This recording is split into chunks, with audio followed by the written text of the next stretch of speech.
Welcome to the Servant Leaders Mindset Podcast, where we are transforming lives through servant leadership. One of the things that I like to remind my clients of that are biblical principles is number one, seek wisdom. Above all things, seek wisdom, though it costs everything that you have. The reason I think that's important is because for as long as you have understanding of what's happening, people can't play you. You can't be a victim because you know. So a lot of times Welcome to the show. Today, I'd like to introduce you to my special guest, Miss Saril Vasquez. Saril is a triple certified functional practitioner who helps women uncover the root causes of hair loss and then reversing the problem naturally. In addition to her functional practitioner certifications, she has worked in specialty pharmaceutical companies for 10 years. Saril is also the CEO of Bell Organic LLC, and she has helped countless women reverse their hair loss through a flagship course and coaching program. Welcome to the show, Saril. Thank you. What a pleasure to be here with you today. Thanks for having me. So I'd like to start by asking you, what started you on this journey of helping women with this problem? Oh, it's one that is so close to heart because I myself had hair loss and thinning starting at the age of 24 years old. And it all started when I got off the birth control patch. I had no idea that was going to happen. And I was at this point in my career where I had made a ton of relationships with gastroenterologists and dermatologists because I was bringing them cookies for work. And I said, you know what? It's time for y'all to give me something because I got hair loss and thinning. So, help me out here. And so they very lovingly told me that there was nothing that we could do except slow down the progression. There was no cure. There was no hope. And they put me on spironolactone, and it gave me horrible side effects. My breath was so rancid, I couldn't even talk to people. I couldn't do my job. They didn't want to talk to me. Luckily, it was around COVID, so I could wear a mask. But even still, like when I took that thing off, nobody could stand me. And on top of that, it stopped my period, which was a big deal for me. And it also had category C birth defects as a warning on the label. And as a young woman who hadn't had her children yet, I still don't have children, but my husband and I want to plan to conceive soon. I knew that that was not a long-term solution for me. So in 2020, I was at a point in my life where I was at this conference with Tony Robbins, who you may have heard of. Maybe your listeners have heard of him before. At that point in my life, it was something that I was interested in. And he said when people were reaching a blockade, he would ask them what the issue was, and they would all say, I've done everything. And that was the moment that changed things for me because I said, he's right. There's no way I could have tried everything and every single combination. What about the things that aren't even invented yet? And so that was when I made a decision that I was going to invest in my education. I wasn't just going to throw random supplements at the wall to see what worked.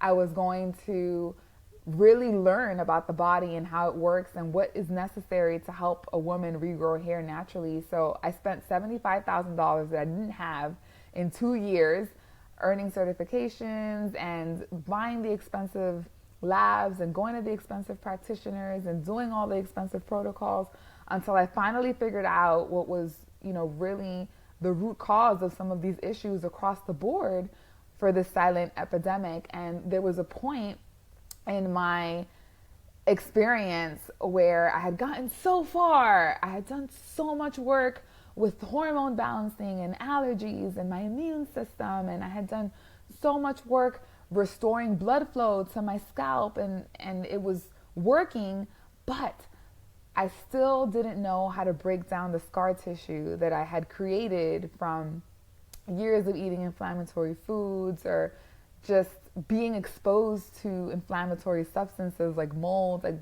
dust, there were things that were creating scar tissue. And I woke up one morning, as I often did back then, and I would put my fingers up against my ears, and I would try to move my scalp up and down, because I knew if my scalp was mobile, then there was space there for blood to flow and nutrients to get there. But it was stiff.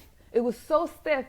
And I looked up in the heavens and I said, God, please help me. What am I missing? I know I'm missing something. Like, just show me how to break down scar tissue. And I kid you not, that moment that I like desperately screamed that into the heavens, I went into my phone and I started researching, and it was as if that answer I had been looking for just appeared out of nowhere. And I got this great idea on a different way to tackle the problem. And once I applied that to my protocol, I was able to not only help myself, but help a lot of women that had conditions where they were told there is no cure and there's nothing you can do. Women with scarring alopecia, with androgenetic alopecia, just all the types of conditions where the follicle has seemed to have disappeared. And what I realized, it didn't actually disappear forever. It was just so scarred over that there was no opportunity for it to receive blood that was rich in nutrients and oxygen, and that was why it couldn't grow. And then just being able to clean up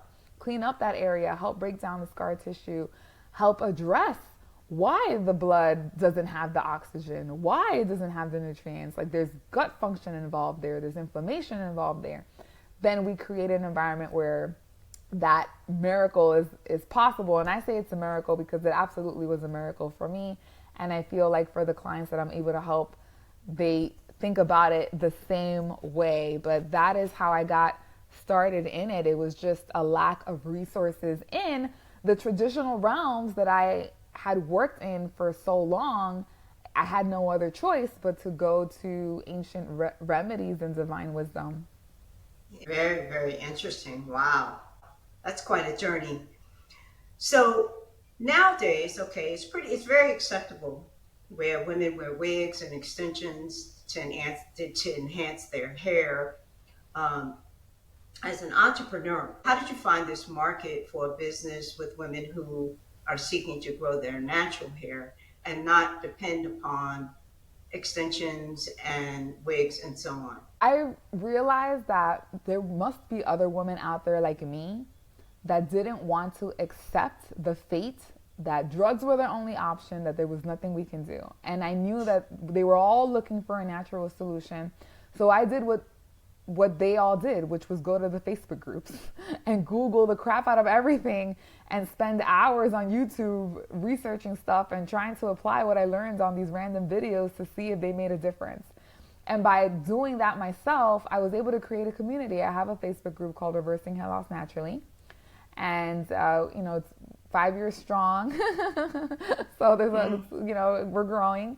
And I realized that there are a lot of women in there that are noticing some of the same things that I'm noticing as far as comorbidities, like their libido is also gone and they have weight that they can't lose. They can't sleep as well.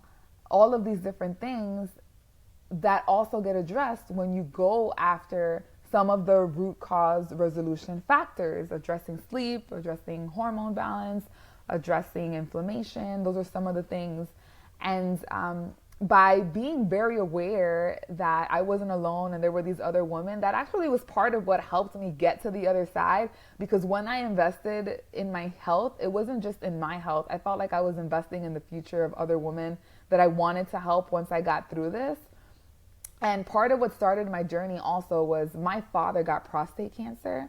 And when he got cancer, I didn't want him to be another statistic. So I started learning about herbs and finding different remedies to help him. I was able to bring down his PSA level through the grace of God by a whole point, which is the indicator of how much inflammation is in your prostate, within a month's time. And I said, my goodness, if this is working so well for my dad, what will it do for me? And that's when I started taking the herbs and I saw some improvement in my hair. And so I said, oh my gosh, there has to be something to this.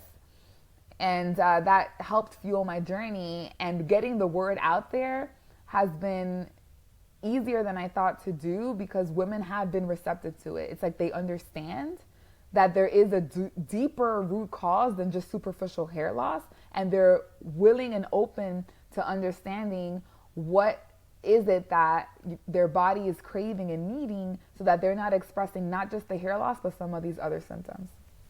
Interesting.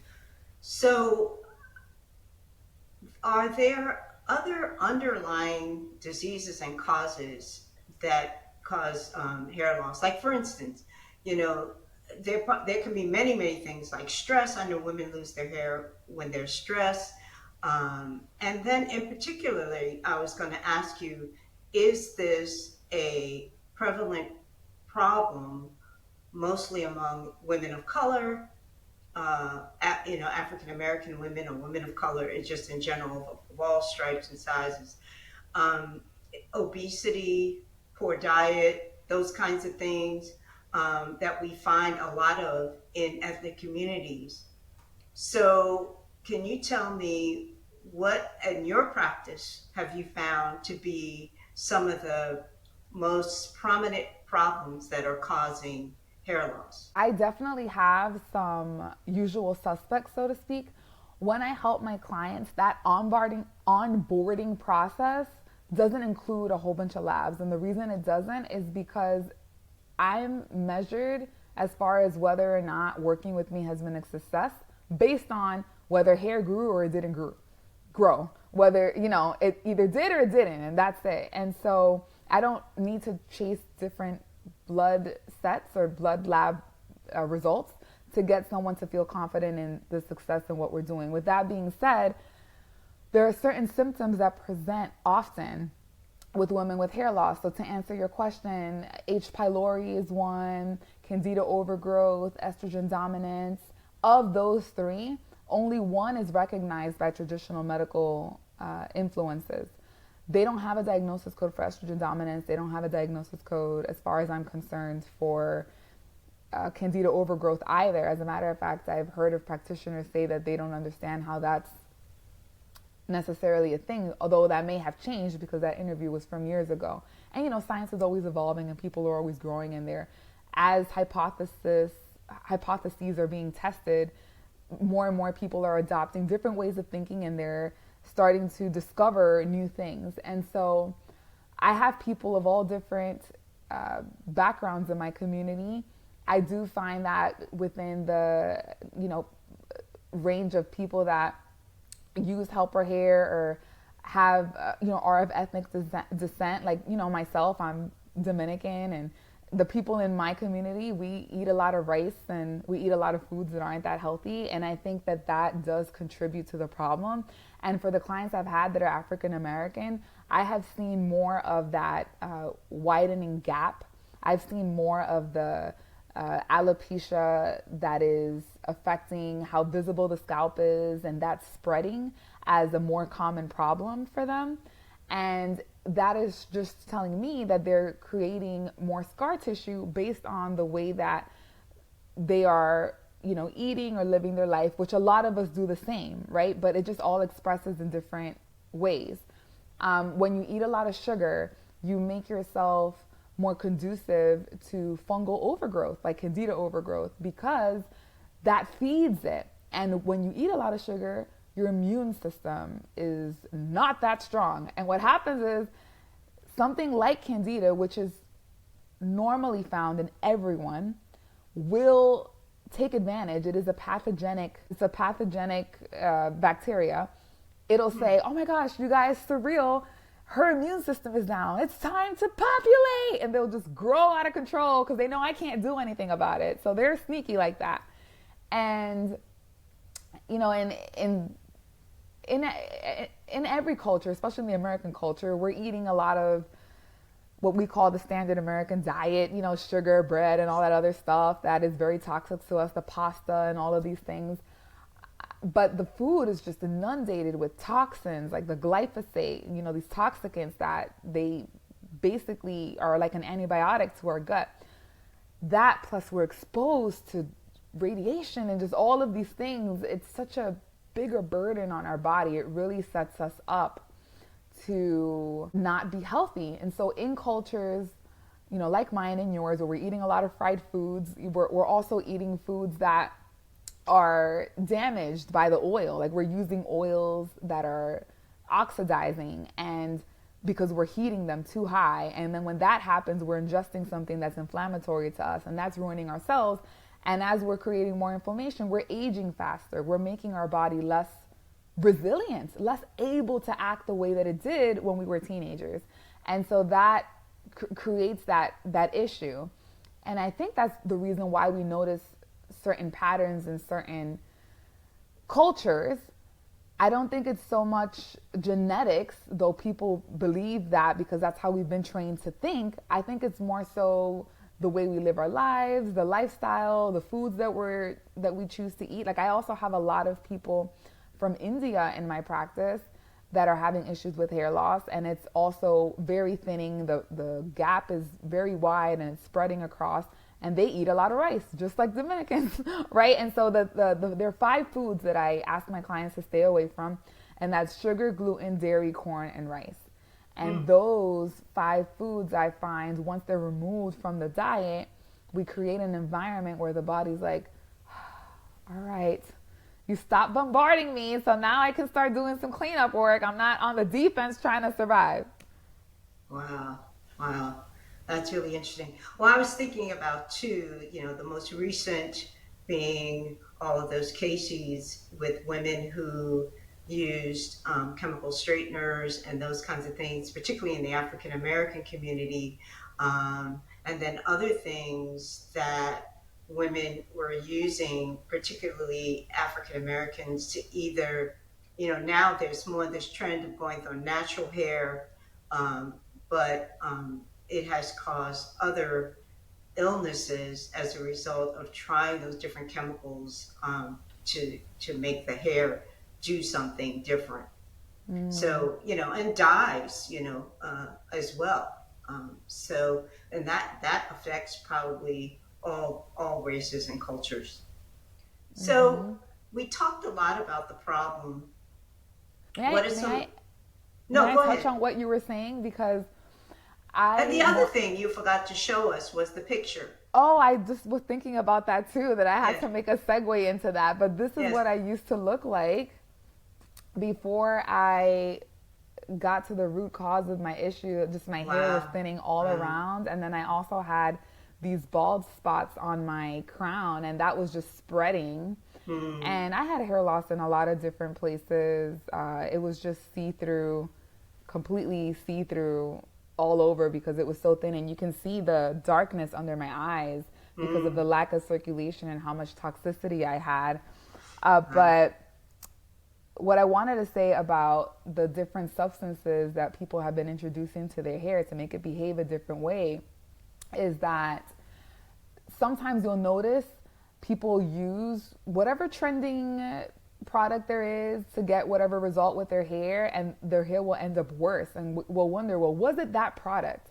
And what I find is that some of these products are filled with toxicants that are put in there in order to get that result, and because that is being introduced to your scalp, it can create an inflammatory condition on your scalp. It can create an excess of waste on your scalp that your body is trying to get rid of. It can create an environment where your body's creating scar tissue to defend itself. And so it kind of looks like these products are the culprit, but it's really the results or the way that your body responded to it because of how sensitive you are to the toxicants you already have and your inability to get rid of them. And so your body is looking at this as a problem it has to deal with. And the unfortunate thing is that what we aren't taught, because it doesn't benefit people that are trying to sell us these products, is that we can get similar benefits from using rice water if we have hair that we want more manageable.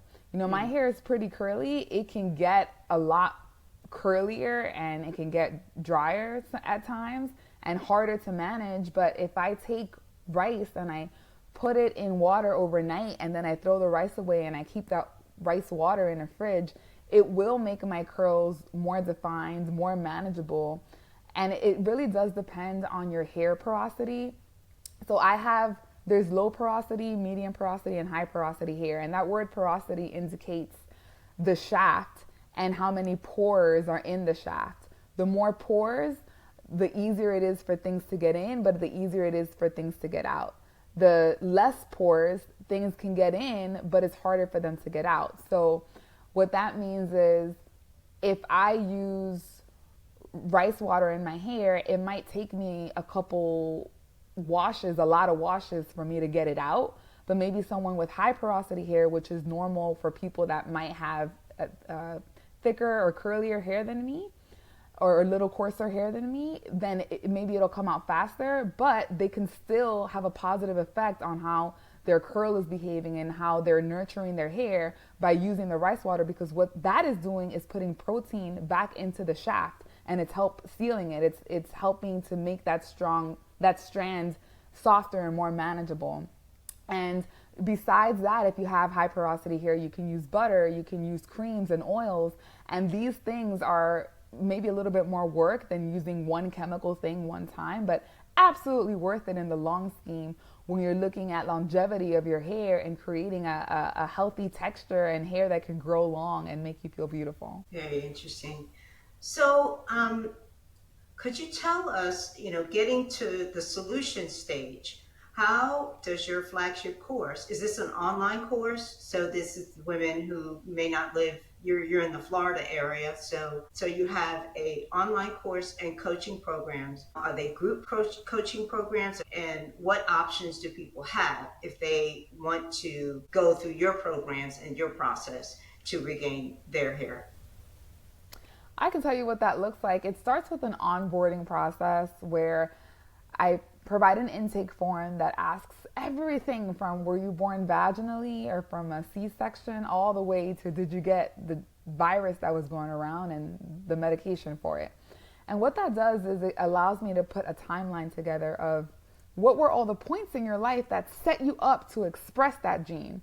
Because in my world, hair loss and thinning is similar to type 2 diabetes or high blood pressure.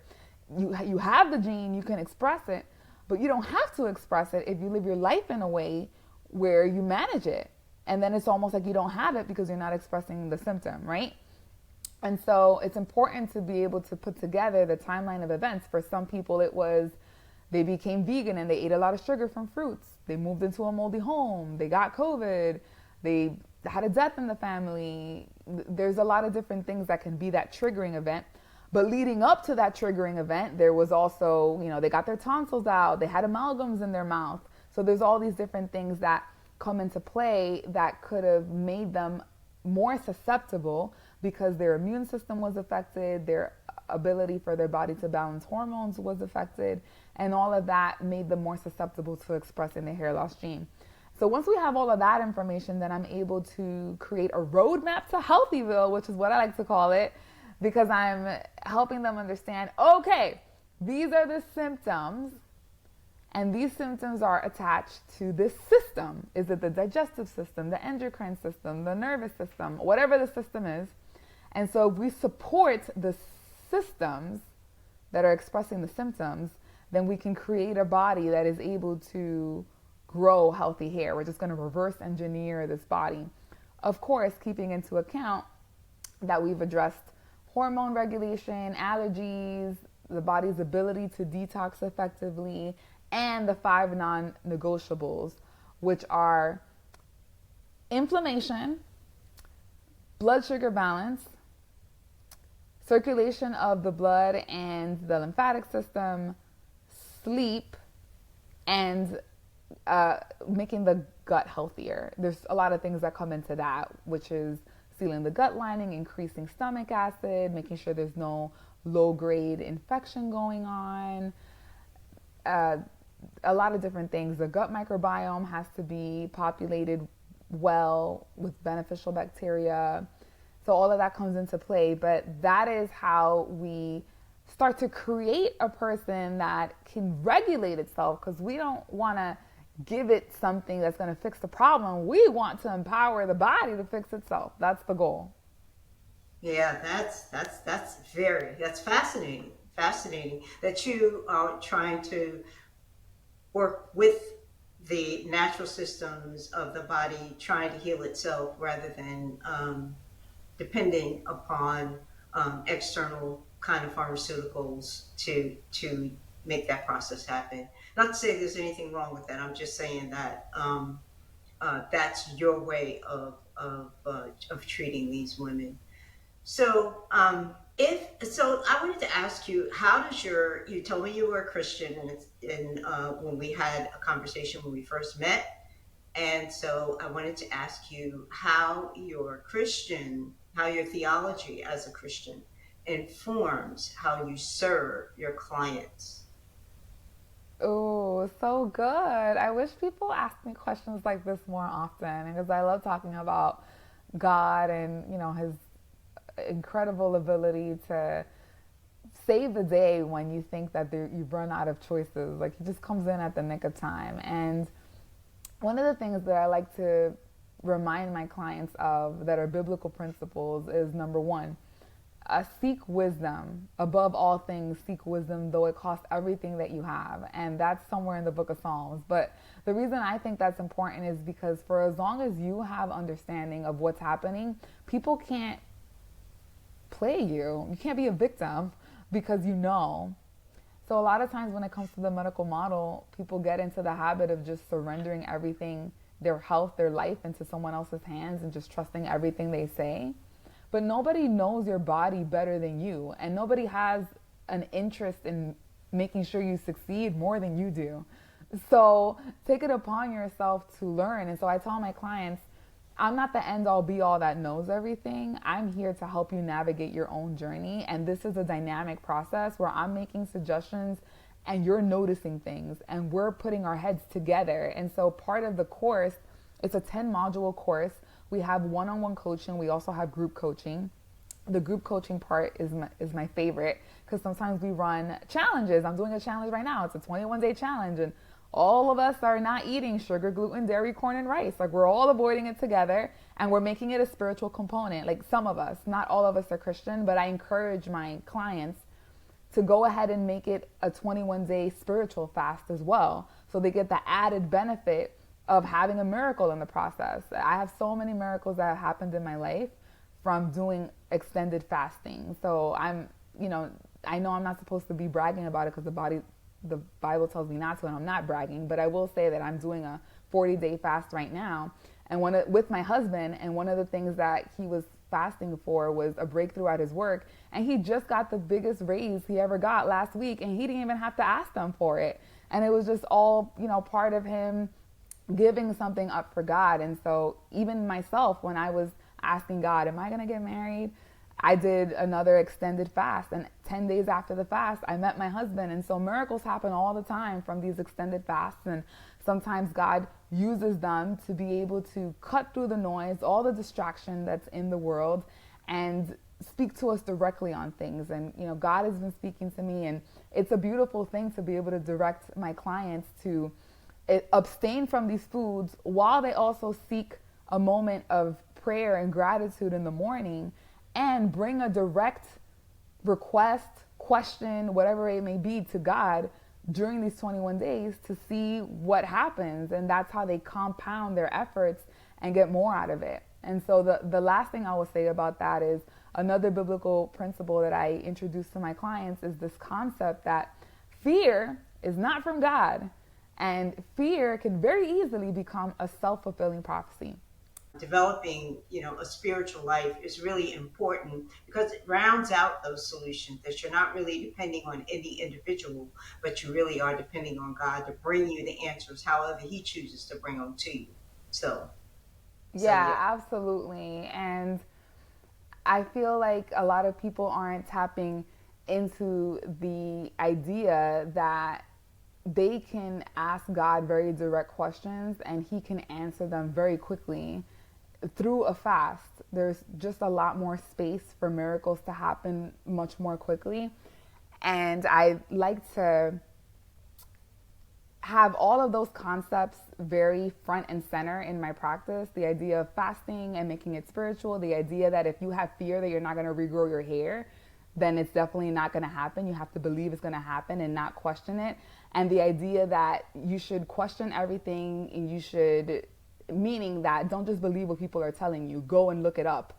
You should learn. You should always be a student, and that protects you from being gullible and being taken advantage of, and just being, someone who is empowered in her ability to figure things out on her own. And so that is something that I like to make a big center of what I'm helping the people in my community achieve as they move on into their journey, with or without me. They need to be able to keep that as part of their regular way of dealing with their health. Very good. Excellent. So you have shared some very good information. I never in my wildest dreams thought that talking about hair loss would lead to so many other areas of life. And so very, very interesting in how you have incorporated that. And it's a holistic approach to your clients. So having said that, shared valuable information. What is the best way if people want to learn more about your business, about what you do, or if they are, or someone they know are having a problem with hair loss? What's the best way to contact you and avail themselves of your services? Well, I'd love to make an offer to your community if that's okay. That's absolutely, yeah. Oh, yeah. Okay, awesome. So typically, people that go to my website, which is bellcanics.com, and that's spelled B as in boy, ELLECHANICS.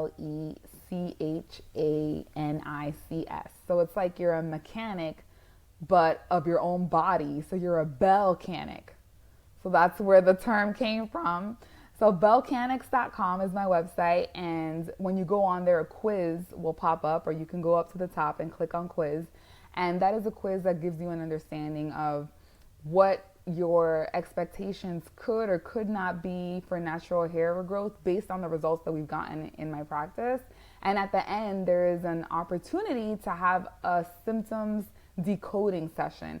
So typically there's a cost to that, but if your clients were to use the discount code CONSULT, which is CONSULT, then that fee would be waived and they would get it's not the longer form I was talking about. This is a shorter form with some symptoms on there. Very easy to rank if you get the symptoms daily or weekly or monthly or yearly. But this gives us an idea so that when I sit down, they can talk to me about their hair, we can talk about their symptoms, and I can give them an idea of, what I think more or less I'm seeing are the systems that are affected because of the symptoms that they're presenting. Because it's not just hair loss, it's like a whole systematic approach that we have to take, as we've been talking about this entire time. So I would love to gift that to your community. And other than that, they can find me on Facebook, either with my name or on my Facebook group, Reversing Hair Loss Naturally. Those are the best ways to find me. Excellent, excellent. Well, thank you so much for being willing to be a guest on the show. And we'll end it here. And thanks again. Oh, my pleasure. Thank you.